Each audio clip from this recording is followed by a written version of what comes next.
right, guys. Well, welcome to Ugly Old Goat, and we're going to do a little read through of my last article. And I would like to point out, guys, that Medium has added a new feature, which is really great. You just press a button, and you can listen to my articles instead of read them or do both. I mean, that's a really great way. Can you show them how that works? Yeah, hold on. Let me. Well, hit that. You just listen to the story, and actually, it sounds pretty darn good.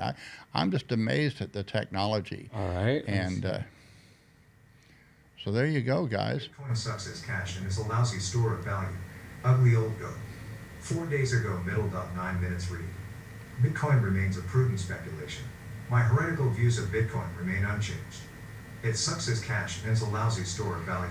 All right, that's good enough. That's good enough, just so they can listen to it.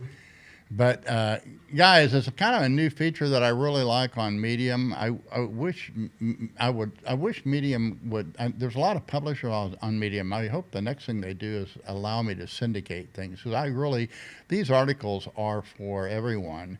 And there's a lot of publishers out there, but they only allow you to use one publisher. And they're always asking me, they want to publish my articles, but I don't want to give somebody just. They all can publish it, Right. And just for a small amount of, if they pay me $20, they can use it every time, for every article they pick up. But I don't know if they'll ever figure that one out or not. But Yeah, that's true. It's an idea that I have that maybe Medium will pick up on. But I want to read this through, because I think this is really another important article. I'm trying to not do as many articles, but trying to keep them top-notch quality. We actually made 2 articles out of this, because Bitcoin sucks as cash and is a lousy store of value really sets it up for the conclusion, which is, how to lose your hodl in one easy lesson. And that's really, we shorten that up because there's some danger out there, guys, and I think it's my duty to point it out to you and give you the reasons why. And because I see people making some fundamental mistakes with their hodl, and I don't want any of my followers to make that mistake. So that's why I start out with the title, Bitcoin Sucks as Cash and is a Lousy Store of Value. And boy, that's one that Bitcoiners have a hard time with. I don't, because Bitcoin remains a worthy or prudent speculation. And my views are, I call them heretical. My heretical views of Bitcoin remain unchanged. It sucks as cash and is a lousy store of value. In 2019, I could not help but be amused by a tweet storm by Dan Held proclaiming Bitcoin as a store of value, and subsequent rebuttal by Elliot Olds that it is a medium of exchange. Now, these are 2 good guys. Look, I'm having fun with you guys, Dan and Elliot. You're good guys. You've written some really good stuff, and I do follow you. But I think that the debate is over store of value or medium of exchange is rather superfluous. And it reminds me of the classic Miller Lite beer commercials that we had back in the 70s, where you'd have these, at the time. You mean the one with the frogs? The one that went Budweiser? No, the first light beer was Miller Lite. Oh, was it? Yeah. And okay. So they were the innovators of that. It came out in the 70s, and they had this for fun debate that was always going on between the person, the media personalities at the time. It was before we had, social media. Tastes great versus less filling, but it was a lot of fun. But the problem is, in Bitcoin, they really take it serious. Tastes great, less filling, both wrong. Miller Lite's a crappy beer that bloats you. But unlike Bitcoin, the debates aren't serious. So anyway, I put up an old YouTube that shows some of those commercials, and sound money, guys. Sound money has never been good cash. It's lousy cash. Bitcoin and gold are both lousy cash. And sorry, Elliot, but gold is useful as cash only in isolated cases when gold was plentiful and all else was dear. And useful cash actually developed off-chain. And that's using the current logo, because we didn't have chains when we developed the gold standard, but it was developed off-chain on a gold standard. Also, the gold standard developed off-chain. It was not gold. It was off chain, basically, is the only way, best way to explain it in modern lingo. And sorry, Dan, but gold was a reliable store of value only when the gold standard emerged organically in the marketplace through free banking. And this is a kind of a hard concept to understand because the gold standard is not the same as gold. And the gold standard actually developed organically, much like Bitcoin. There was no designer behind it. It actually emerged organically from the marketplace. And I actually wrote about this years ago when Roger Ver was out there promoting his gold, his Bitcoin Cash, which is now thoroughly discredited. The classic qualities of money are that it is a store of value, a medium of exchange, and a unit of account. So these, and so it's there's more to money than just, and there's more to money than just that. It's actually money is a debit and credit system that is in our minds. And it just has, it existed even before gold.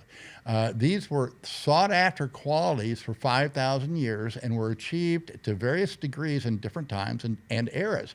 Coinage emerged in what is now modern day Turkey about 650 BC. Now, so gold coinage has not been around that long, you know, a little over, what, 2,500 years, less than 3,000 years.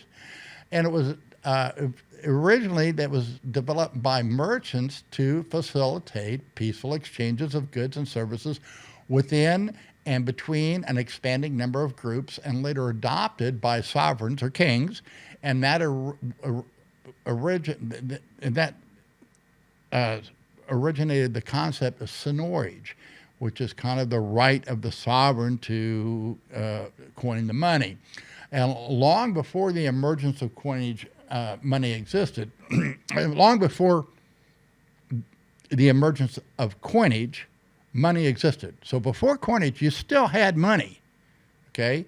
And for 5,000 years before we had coinage, we had devised elaborate systems to buy and sell goods before the invention of cash or coinage. And I think we really sell short the intelligence of the ancients at sometimes, because they kind of had things maybe figured out in ways that we have forgotten about or have completely lost and don't know about.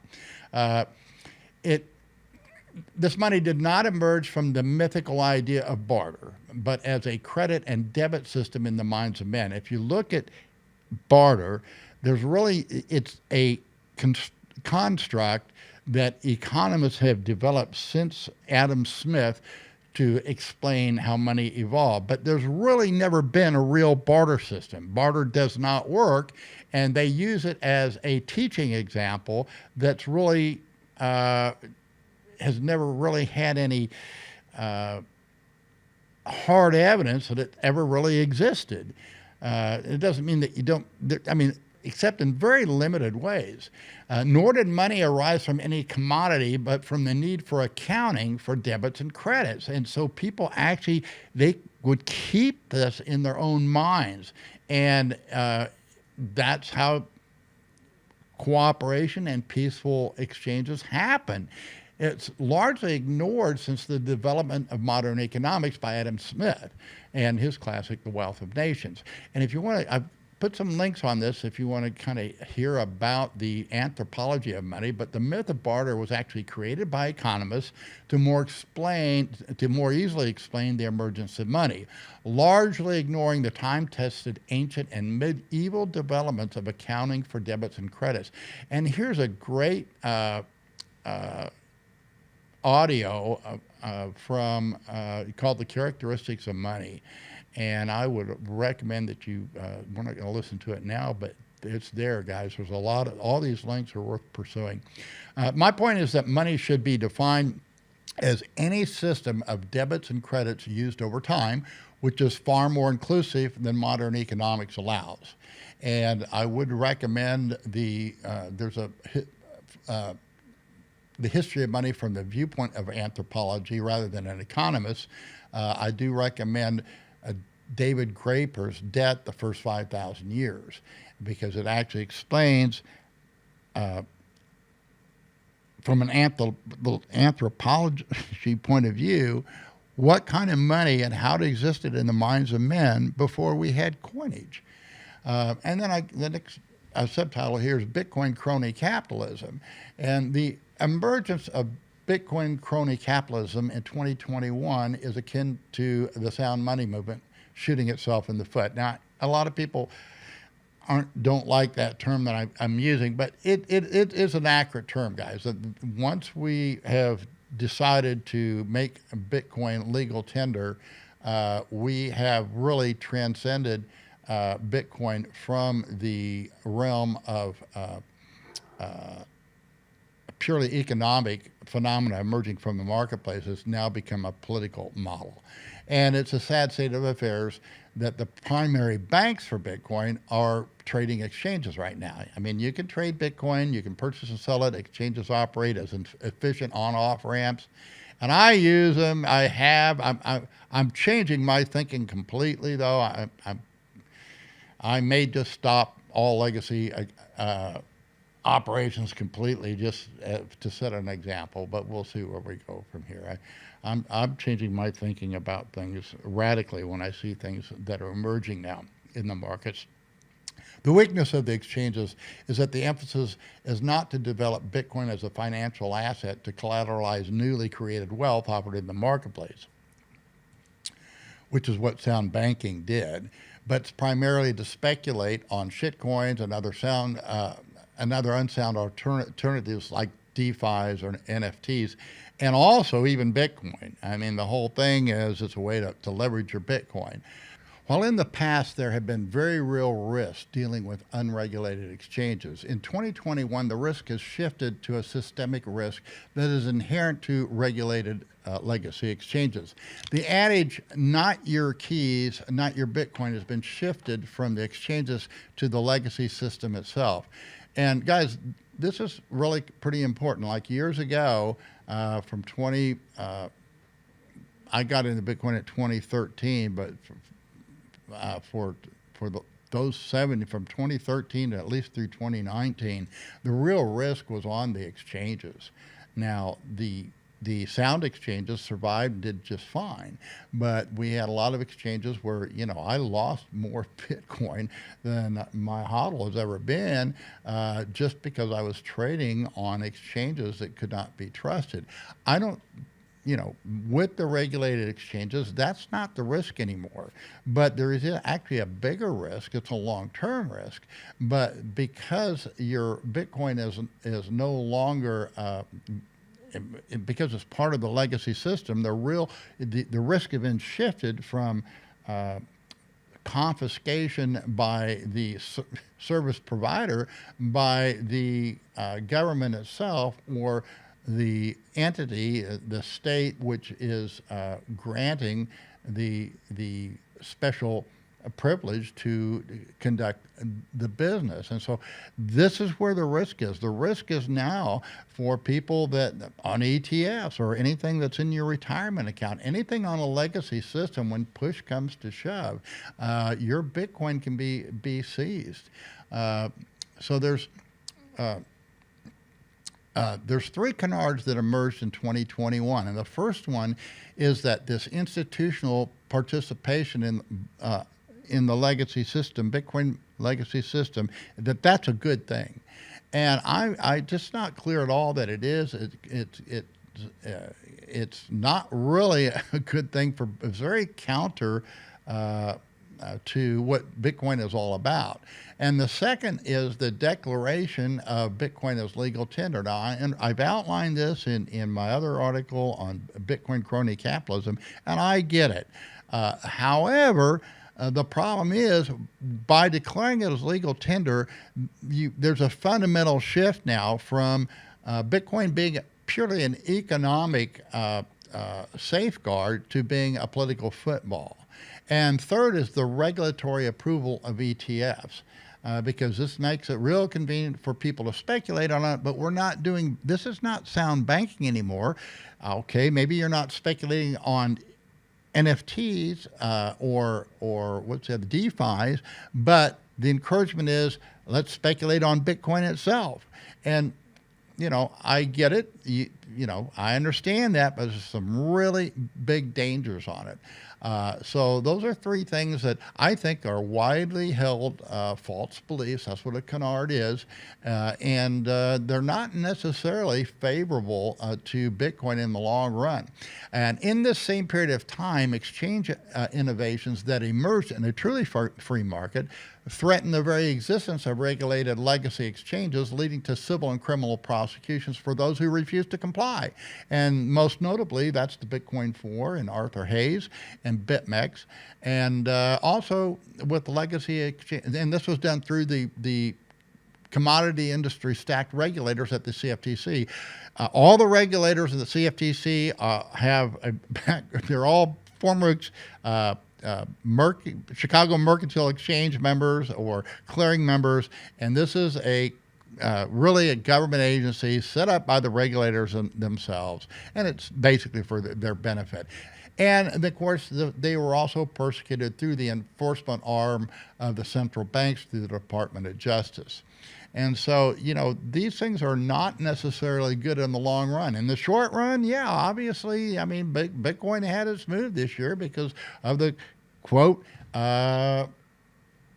legacy participation. But, it has also created some huge, it just undermines the whole idea of Bitcoin. Now, Michael Saylor, and I have a deep respect for his analysis, he's put up some great stuff, and he's pioneered institutional investing, and he fully embraces the idea of securing dollar loans to avoid tax consequences of selling Bitcoin.